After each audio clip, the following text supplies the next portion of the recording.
welcome to part 2 of the Shelby Cobra 427 build-up. Made some pretty good progress on this kit, actually, to be fair. We've got the whole of the chassis together now.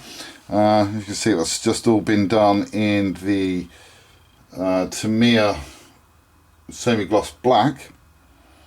So that's looking quite good. As I say, this is a bit of a small car, really, considering the scale of the Mustang GT500 that I'm building at the moment.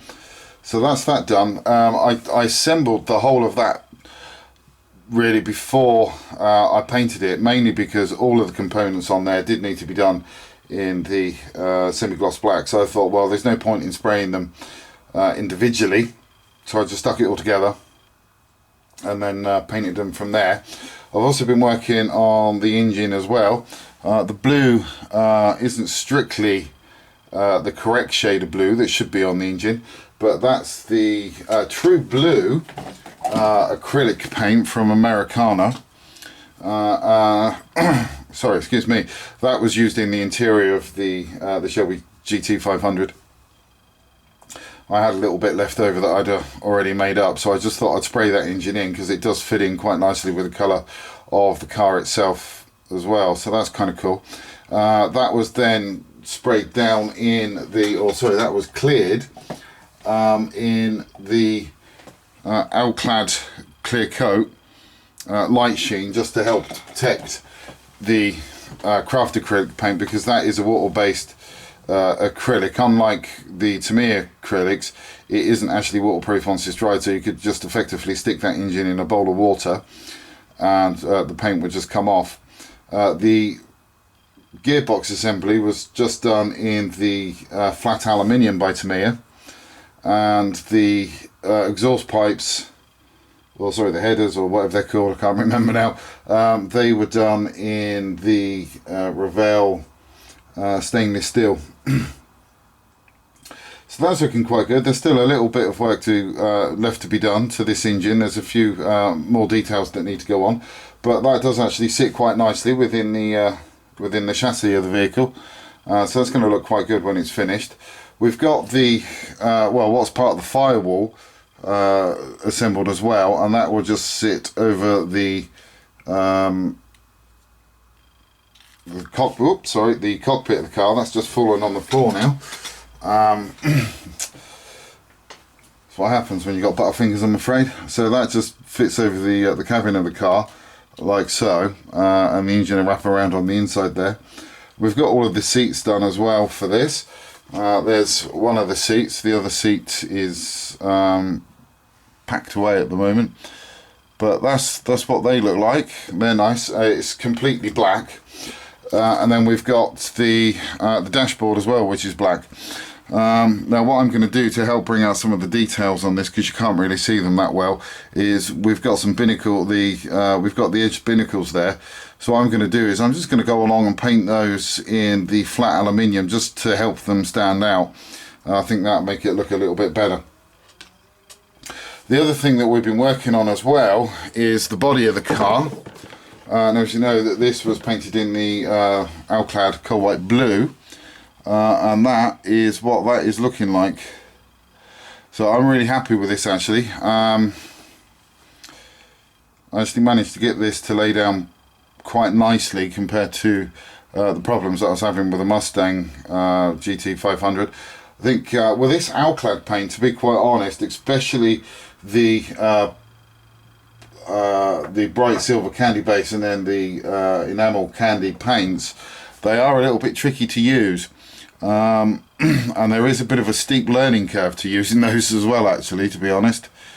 Now with the candy base, it does actually say, the silver candy base, this one, it does say don't use, or it says just to spray it directly onto the body of the vehicle. Now with this stuff, it will pick up and highlight every single imperfection in the surface of the vehicle, and it will do so like it's a neon light, so any imperfection at all. So even if you've sanded the model down with like a 1200 or a 1500 grit sandpaper, and you've actually done it with wet and dry, and you've done it wet and dry sanding, not just on the body alone, just on the plastic, there's still going to be minute swirls that are actually in that paintwork, or sorry, in that bodywork. And this stuff is that sensitive, it will highlight every single sort of swirl that there is, and that's just crazy. So what I've been doing is using the grey primer with microfiller. You can actually see where it's settled there on the bottom, the microfiller.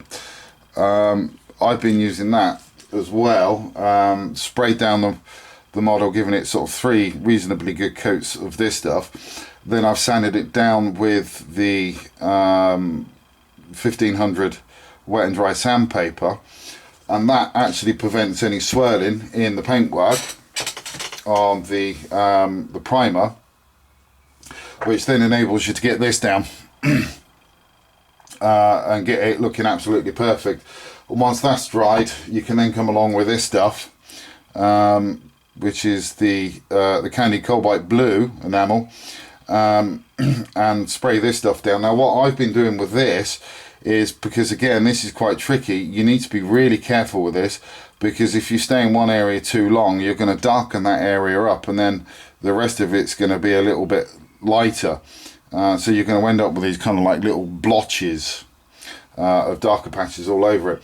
So what I've been doing with this particular kit is I've been kind of having the model kind of there-ish, and like the airbrush a good sort of 12 inches away, and I've just been moving the car around, and I've just not stopped when I've got the airbrush on, and that actually then helps to prevent the build-up of different sort of shades of blue coming up onto the model itself. And you just keep on going like that until you build it up. I think this has had about 4 layers in total on it, and I'm really happy with the way that that's actually come out. There's no blotchiness to it, there's no sort of different shades of blue, or no darker patches on it. And one of the cool things I do love about this is the fact that if you look there, you've got where the light's bouncing off the top of the wing there. You can see it's actually quite light, and then if you just switch it around, that actually does start to darken off, and then it becomes lighter in the middle there and darker at the bottom, and so on, you know. So it really is a good paint, and it does give a really good effect. So it's, you know, it's worth the hassle. I personally believe it is worth the hassle of actually learning how to use this paint properly, because the effects that you can get from this kind of paint is absolutely fantastic. I do love it. Now I've got the hang of it. I don't think there's any going back really for when I do my car builds. And the good thing is that this does come in quite a few different shades as well. You've got a couple of different shades of blue. I think there's 3 different shades of blue. I think there's a shade of orange, which I've actually got as well for the next one of my next car builds. And you can see there the light sort of shining through that one. I think there's a couple of different reds, yellows, greens as well. So, you know, you're not really stuck for colours for that stuff, to be fair. So as I say, I'm really happy with the way that this turned out. I just need to get the hood done as well now. I forgot to do that, unfortunately. I was just so busy working on the body of the car, I forgot to do the hood. But that's what that looks like. I did have the injector pin marks on the inside of this as well. There was sort of like one there, and one there. So I've had to sort of go in and sand those down. So again, with this, I will need to put the L-clad grey primer down on that before I do any paintwork on this. And hopefully, because one of the other things I have actually noticed, now I'm not sure whether you're going to see this on the camera or not. Yeah, you can actually, just around that area there, where you've got the lip on the inside, it does create a small imperfection in the surface of the bonnet. And hopefully by using the L-clad primer, that should actually stop that from actually coming through into the paintwork. The actual L-clad bright silver candy base, that would pick that up, that rim, it would pick that up and multiply it by 100 times. I mean, that really would be like having a big neon sign around that saying, hey look, massive imperfection. So hopefully using the grey primer, that should stop that from coming through, but I do need to get that done next. But what I'm going to work on whilst I'm still waiting for the car body to dry, I'm just going to continue working on the engine, get the engine mounted into the chassis with a prop shaft, and I think the wheels will be the next thing as well. And then we've also got the radiator as well there, that's in its cowling, that needs to go in too. So as soon as I've got some more work done to this wee beastie, I will come back to you.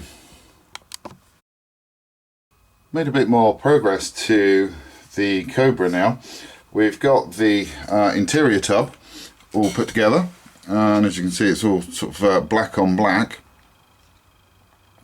I've used the aluminium there to get the dials sort of in place.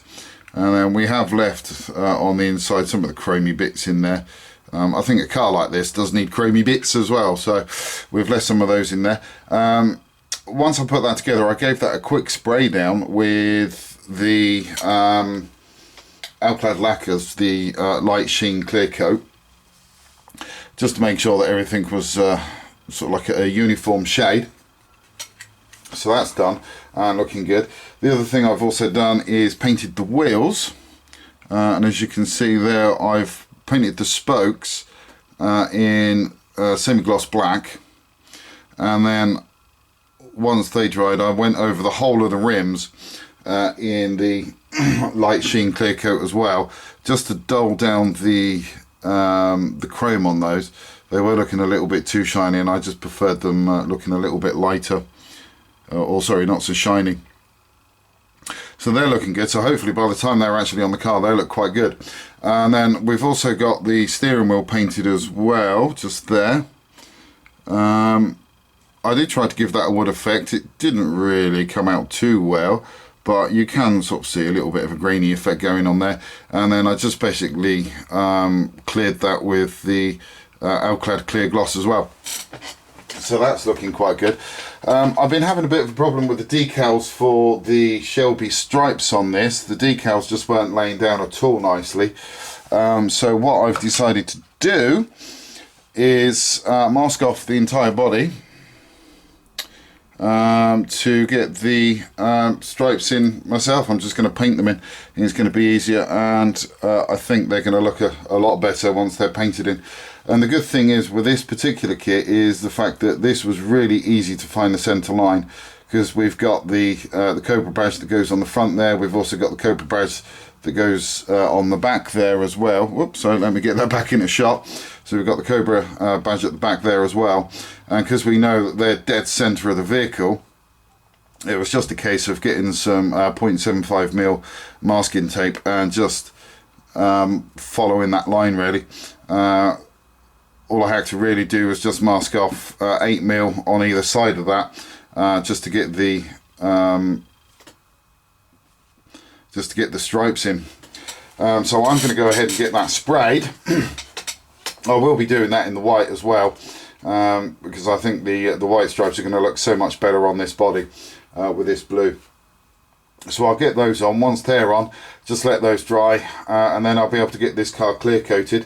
And hopefully I won't have the same kind of problems with that as I did with the Shelby GT500. So I'll crack on with that, and I will come back to you as soon as that bit's done.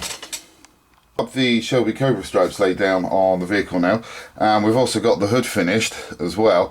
That just needs a couple of coats of clear coat on it to bring it back up to the same shine as the body of the vehicle itself. And then once that's been clear coated a couple of times, I'll then go over the whole thing again with another couple of coats of clear coat to give that a real nice deep shine. But it's not looking too bad. If we bring that up a little bit closer to the camera, you can see the lines there, and they do go all the way underneath there as well, so we're not cheating. And then if we go to the back, see they go all the way around the back, and then they also go onto the underside there, so you can see that we're not cheating there either. I'm quite happy with the way that those stripes have gone down actually. They were really easy to do. In fact, they were easier to do on this model than they were on the the Shelby GT500. So I'm really happy with the way that this has turned out. We've also got the wheels put together as well. We've got the big fat ones for the back, and then the little skinny ones for the front. And for the inside of these, as I said, they have been painted in the black, but then what I've done is I've hand painted those with the gloss clear coat as well from Alclad, though it does say that you should really use an airbrush, but I can't see the problem in using the paintbrush for that bit. I just wanted to really paint those in black just to help those stand out a little bit better, really. And they do in person, it's kind of cool. And then this is really what they're going to look like once they're in. So yeah, I'm happy with that. And it's going to look even better once we've got all the other little bits and pieces on board as well. It's going to start to take shape. So I'm just going to continue working on the body now, get the clear gloss done on those, and then just wait for all of that to dry properly, and then we can start assembling the car. So I'm going to call it quits on this video. I know it's getting a bit long, so I will catch up with you in part 3, where hopefully we'll be able to start putting this wee beastie together. Until then, thanks for watching, and please do take care.